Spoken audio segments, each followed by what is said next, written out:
floating in glass. The sun, it is past, now it's blacker than black. I can hear as you tap on your jar, and I am listening to hear where you are. I am listening to hear where you are.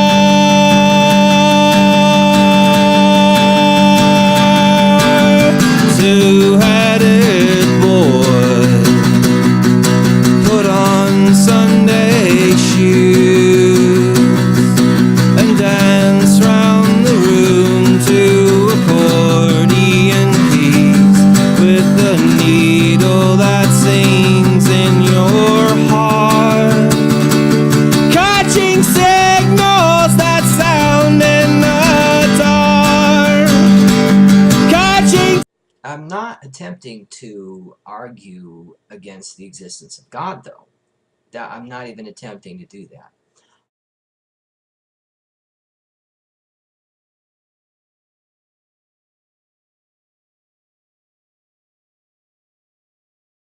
I'm just trying to point out that the existence of pain and suffering in the world doesn't necessitate the existence of a God, which to me seemed like a point you were trying to make in your original video.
What I mean by death is the cessation of all biological processes, consciousness being one of those.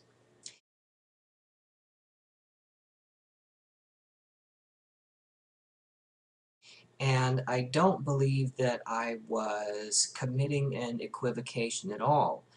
That would imply that I'm using more than one definition for the same word in the same argument.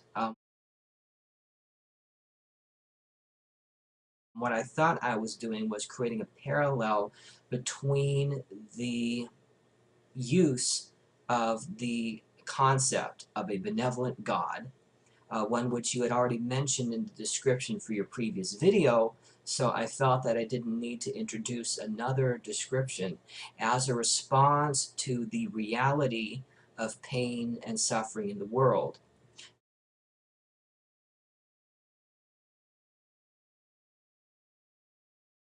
Creating a parallel with the use of the idea of an afterlife, life after how I've defined death now, as a response to the reality of death. I believe that what I've defined as death is a reality of this universe.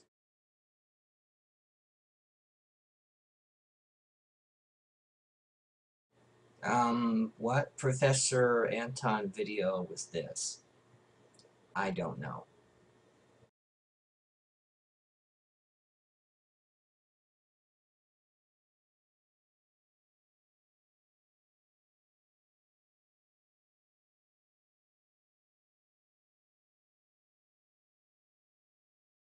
Now that I've defined what I mean by the term death, I should also mention that I see no reason to believe that what I consider to be death doesn't exist.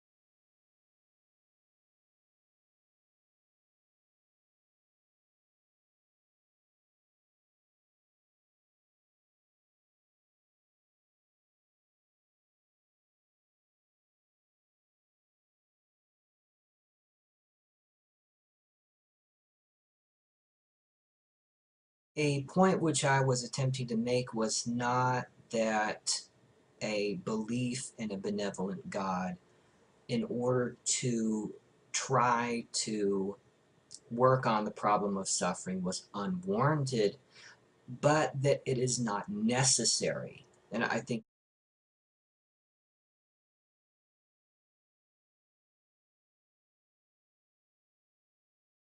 don't think that what I had to say ignores the fact that suffering still exists. I didn't make the claim that suffering can even be eliminated.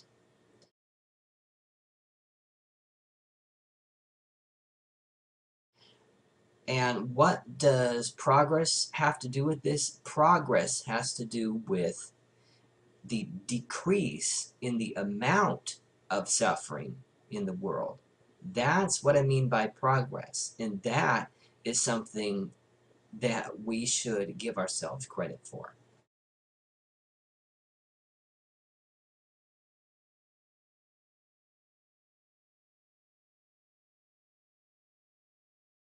I think a point you're trying to make here is that it is impossible for humans to eliminate suffering. And I'm not necessarily disagreeing with you.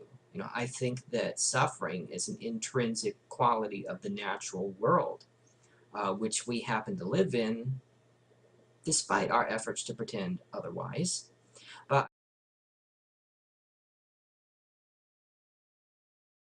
I do believe that humans are capable of lessening suffering.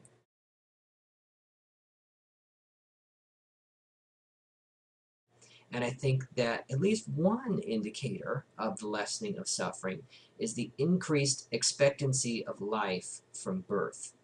According to Encyclopedia Britannica, the average lifespan in classical Greece and Rome was 28 years, while the average life expectancy now is over 67 years. I think that's quite an accomplishment, which we should be able to take credit for.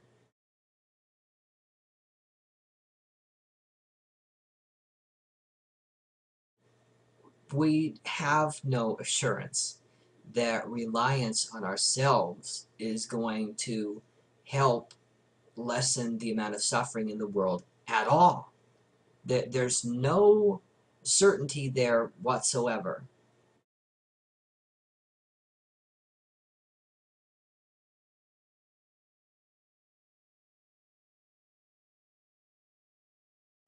but we have no choice but to rely on ourselves. We cannot count on a benevolent intermediary God to somehow influence human history.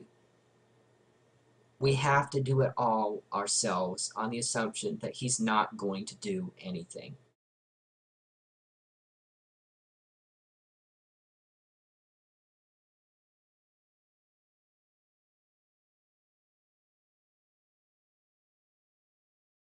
Fortunately, that's not the case. I know people personally who believe in a benevolent God, who have this set it and forget it mentality.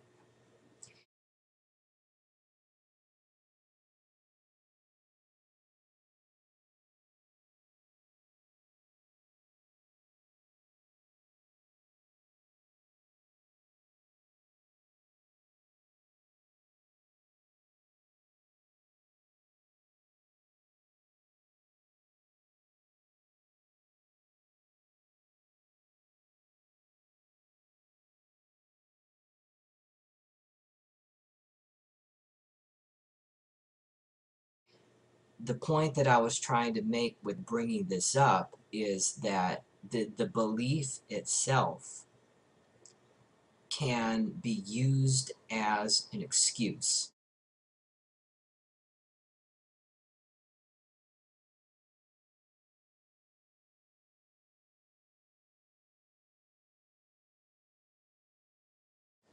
And it may be that these kind of people would have this mentality anyway without the belief, but it's used as a justification. That's what I was trying to get out with that.